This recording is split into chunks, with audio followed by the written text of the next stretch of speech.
지금 요 선수가 저병 200m에서 현재 세계 랭킹 1위입니다. 세계 신기록을 가지고 있어요.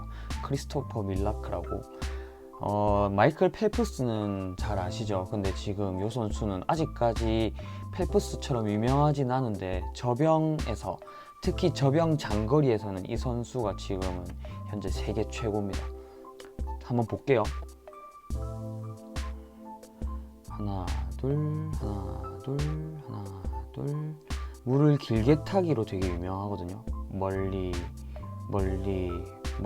너무 빨라서 사실 잘 안 보이죠. 이게 뭘 봐야 될지도 잘 모르겠고, 뭐 어떤 타이밍을 본다라던가 어떤 부분을 집중해서 봐야 될지 잘 모르겠죠. 이게 너무 빠르니까. 그 속도감만 좀 느끼면 돼요. 선수들은 굉장히 빠르죠, 이게 속도가. 근데 우리는 일반인들은 이렇게 속도를 빠르게, 이 템포를, 이 박자를 이런 식으로 막 빠르게 반복하지 않아요. 하나 둘 하나 둘 하나 둘. 뭔가 속도가 적당하죠, 우리가 보기에. 입수 출수 입 출입 출입 출입 출입 출. 자, 발을 기준으로 봤을 때 입수 출수 입수 출수 입수. 혹시 보셨어요? 다시 입수 출수 입수 출수 입수 출수. 하나 둘 하나 둘. 하나를 길게, 둘 다음 다시 하나는 빨라야 돼요. 출수 다음 입수킥이 빨라야 돼요. 입수하고 난 다음에 출수킥은 빠르지 않아도 되는데, 그러면 이해가 될까요? 이게 너무 헷갈릴 수가 있는데, 우리가 입수는 길게 해야 된다고. 입수킥하고 시간을 좀 끌어줘야 돼요. 그래야지 우리가 좀 쉬지. 그리고 출수하고 나면, 출수해서 오래 쉬면 안 돼요. 그러면 떴다가 물을 타 넘어가듯이 연결이 돼야 되는데, 출수해서 너무 오래 기다려버리면 여기서 넘어가지 않고 요대로 다시 깔아앉는 경우가 생깁니다. 입수 출수 입수 출수 입수 출수 이렇게 되는 거죠. 자, 다시 여기서 보면 입수 출수 입수 출수 입수 출수 입수 출수 입수 출수 입수 출수 입수 출수 입수. 이게 이해가 돼야 돼요. 이 박자가 이해가 돼야 돼요. 어렵죠? 이 박자가 이해가 돼야 됩니다. 이 박자는 선수들이나 일반인들이나 거의 비슷해야 돼요. 그 연결하는 개념이 비슷해야 된다는 겁니다. 근데 너무 길면 안 돼. 너무 길면 안 돼요. 속도가 줄어들 정도로 너무 길어버리면 이게 다음 출수 때 속도가 줄어들어서 줄어든 상태로 스트로크를 하려고 하면 힘이 너무 많이 들어서 잘 안 돼요. 따라 해야 되는 게 이게 발차기 박자입니다. 발차기 박자를 따라 해야 돼요. 출입 출입 출입 출입 이렇게 돼야 돼요. 자, 그 다음에 따라하면 안 되는 게 머리 박자입니다. 머리. 저병 선수들 머리가 굉장히 빨리 움직이거든요. 왜냐하면 동작을 연결하니까, 동작 자체가 전체적인 동작이 빠르니까 머리가 빨리 왔다 갔다 해요. 머리가 숙여졌다가 빨리 들고, 물속에서 숙여졌다가 빨리 들어요. 자, 한번 볼까요? 자, 여기서 보면 머리를 유심히 볼까요? 머리를 숙였다가 바로 들죠. 숙였다 바로 들고, 숙였다 바로 들고. 숙였다가 이렇게 바로 들어버리면, 물속에서 아까 입수 때 길게 물을 타야 된다고 그랬죠. 그 저병 글라이딩이라고 봅시다. 그러면 물속에서 쭉 글라이딩 하고 있는데 머리를 들어버리면, 물속에서 나가고 있는데 머리 숙이고 우리 이때 나가야 되는데 이때 머리를 들어버리면 이 전면 생기는 저항을 많이 받겠죠. 그래서 속도가 나지 않습니다. 그래서 요 때는 요 머리는 늦게 들어야 돼요. 머리를 숙이고 가만히 있죠. 가만히 이렇게 머리를 숙이고 가만히 있죠. 요 시간을 길게 가져야 된다고. 이렇게 머리를 팔보다 숙인 상태로 이 장면을 길게 가지고 가야 돼요. 요 시간이 길어지고 머리를 드는 겁니다. 나올 때, 스트로크를 하려고 할 때 머리를 먼저 들어주면서 스트로크를 진행해 버려야 돼요. 그래야지 좀 더 체력을 아끼면서 물을 길게 타면서 접영을 할 수가 있어요. 그래서 이 머리 박자는 머리를 숙이자마자 들어 올리는 이 머리의 모양, 이 머리 박자는 따라 하시면 안 됩니다. 그리고 따라 해야 되는 게 입수하면서의 팔의 위치예요. 자, 팔은 항상 머리 뒤에 위치합니다. 팔은 머리 뒤로, 물속에서 머리 뒤에 있죠, 팔이. 우리가 일반인들은 선수들처럼 어깨가 부드럽지 않기 때문에 사실 이렇게 머리 뒤로 어깨랑 팔을 저렇게 놓는 게 되게 힘듭니다. 그래서 이렇게까지 하려고 안 해도 괜찮아요. 귀까지만 붙이면 됩니다. 귀 라인까지만이라도, 귀 옆에라도 붙여 놓으려고 해야 돼요. 머리가 물속으로 들어갈 때, 입수할 때. 자, 여자 영상을 보면 여기도 팔이 머리 뒤로,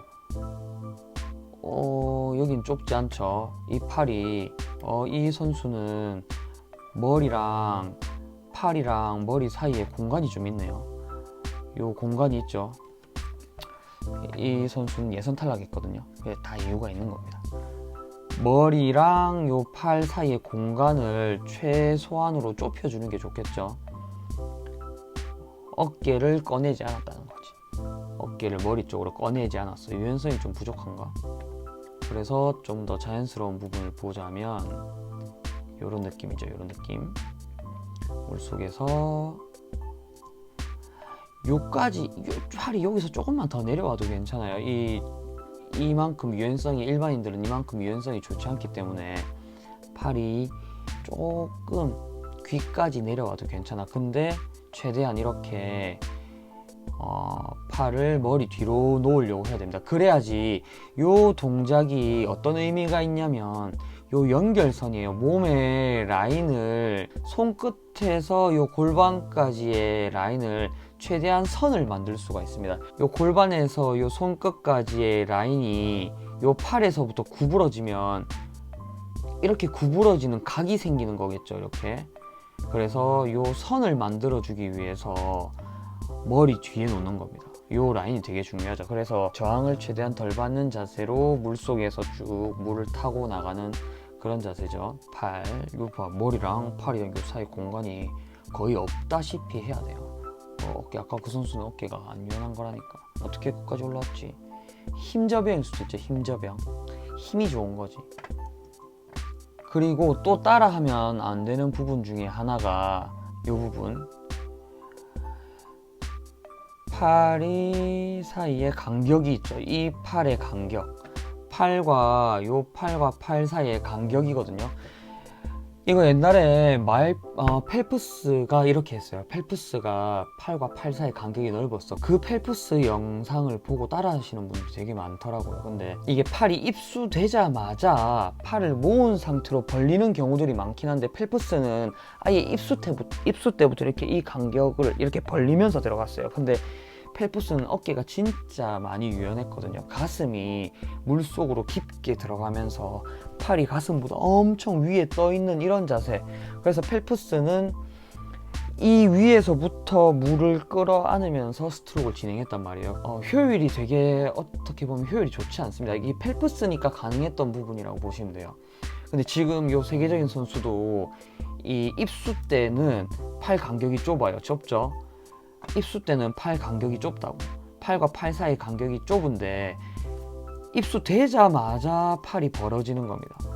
스트로크이죠. 이거는 스트로크를 시작하고 있는 겁니다. 입수가 되자마자 팔이 벌어진다는 것, 되자마자 스트로크를 진행하고 있는 거예요. 벌리는 동작도 스트로크의 일부분인 겁니다.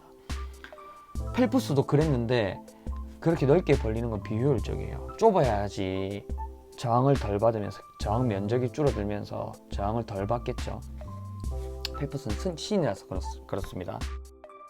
자, 마지막으로 중요한 건 출수킥입니다. 출수킥을 끝까지 차지 않아요. 출수킥을 끝까지 차지 않는다. 입수킥과 출수킥의 구분이 정확하게 일단 돼 있어야 되는데, 출수, 입수, 출수, 입수. 입수했을 때는 발가락이 이렇게 보일 정도로 끝까지 찼다는 거거든요. 발가락이 보일 정도로 끝까지 찼어요. 이렇게 발가락이 보일 정도로 물을 누르듯이 끝까지 찼어요. 근데 출수킥 할 때는 이게 스피드에서 저병 영상을 제작했던 건데 이 선수도 올림픽에 출전했던 선수거든요. 보시면 극단적으로 출수킥을 안 차죠. 극단적으로 출수킥을 세게 안 차요. 되게 거의 안 차는 것처럼 보이죠. 이거를 예전에는 이거를 원킥 저병이라고 했어요. 출수킥을 안 차는 저병이라고 했단 말이에요. 이게 조금 얘기가 좀 다를 수가 있는데, 이게 안 차는 건 아닙니다. 출수킥을 안 차는 게 아니고 차지는 건데, 차지게 내버려 두는 거지 굳이 세게 차지 않는다는 거거든요. 세게 차버리면 문제가 생깁니다. 입수,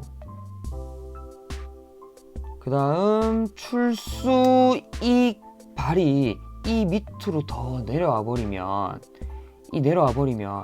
몸은 이렇게 나가고 있는데 다리가 이렇게 내려와 버릴 수가 있어요. 이 발을 좀 더 세게 차다 보면. 그래서 이 발의 위치가 여기에 떨어질 수가 있단 말이죠. 끝까지 차게 되면.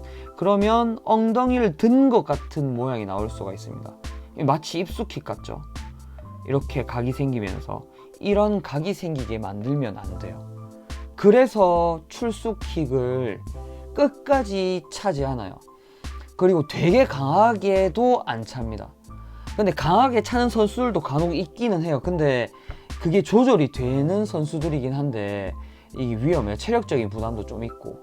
그래서 출수킥을 강하게 안 차는 습관을 들여야 됩니다. 강하게 거의 안 차다시피 연습을 하다 보면 요 라인이, 몸의 라인이 지금도 보면 수면이랑 굉장히 각이 많이 없죠. 이 각이 되게 낮은 거죠, 이게. 근데 이걸 세게 차면서 위로 솟구쳐 올라가면 이 각이 높은 거니까 이게 위로 가는 저병이지 앞으로 전진하는 저병이 아니게 되잖아요. 그래서 끝까지 차지 않는 겁니다. 출수킥을 끝까지 차지 않는 거, 이거 되게 중요한데 다른 예시가 있나?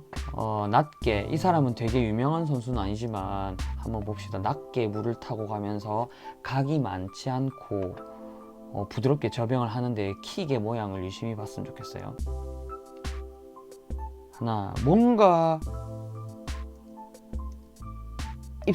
출수킥이 뭔가 안 차는 것 같죠?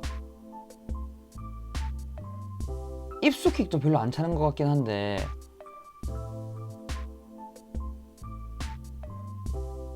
하나 둘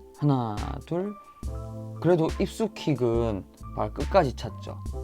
발가락이 밑으로 내려오잖아. 끝까지 찼다라는 거거든요. 이게 눌러주면서 차니까.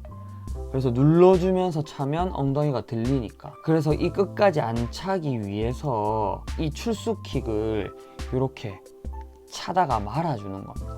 그러면 이 각이 유지가 잘 되면서 이 라인이 잘 만들어지면서 아주 잘 나가는 저병이 될 수 있어요. 발차기를, 저병킥을 굳이 세게 차는 저병보다